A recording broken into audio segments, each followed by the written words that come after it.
एक मजदूर की कहानी।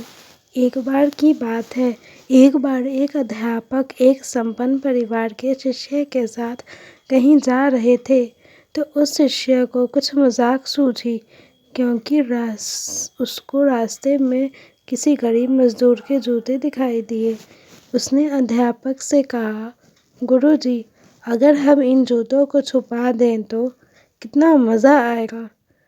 अब उसको तो मजाक सूझ रहा था, लेकिन गुरुजी ने कहा, नहीं, गरीब इंसान के साथ इस तरह का भद्दा मजाक करना ठीक नहीं है। उसने कहा, क्यों गुरुजी?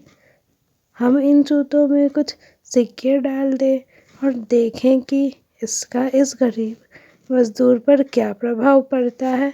उन्होंने ऐसा ही किया। जैसे ही मजदूर अपना काम करके लौटा और उसने एक पाँव अपने जूते में डाला, तो उसको कुछ कठोर सा महसूस हुआ। उसने अंदर हाथ डाला तो उसको कुछ सिक्के दिखाई दिए। वह थोड़ा आश्चर्य में पड़ गया। आसपास किसी को देखा तो कोई भी दिखाई नहीं दिया। वापस उसने दूसरा पैर अपने जूते में डाला और वापस उसको उसमें कुछ सिक्के दिखाई दिए। हम दोनों जूतों के सिक्के को उसने अपने हाथ में रखा और प्रभु की तरफ इशारा किया है। प्रभु, पता नहीं किस भले मानुस ने यह सिक्के मेरे जूते में छुपाए हैं, लेकिन जिसने भी छुपाए हैं उसको मेरी दुआ है, ताकि इन पैसों से मैं अपने बच्चों और पत्नी के लिए कुछ खाना और दवाइयाँ ला सकूँगा। और इतना बोलकर वह चला गया। इस बात को शिष्य और अध्यापक दोनों सुन रहे थे। अब अध्यापक ने शिष्य से पूछा कि अब तुम मुझे बताओ कि तुम्हें कैसा महसूस हुआ, तुम्हारी पहले वाली मजाक या मेरा यह तरीका। तो उसने कहा कि गुरुजी, मैं आपसे क्षमा चाहता हूँ।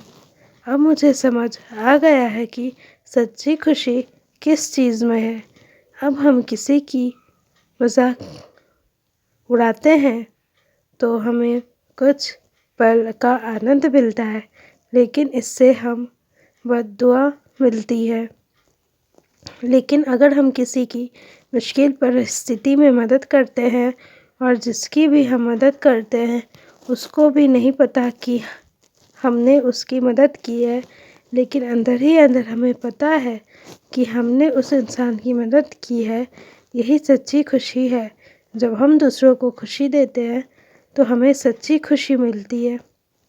इस कहानी से हमें ये शिक्षा मिलती है कि हमें हमेशा ज़रूरतमंदों की मदद करनी चाहिए और कभी भी किसी गरीब का मजाक नहीं उड़ाना चाहिए। धन्यवाद। अगर आपको मेरी स्टोरी पसंद आई तो लाइक करें।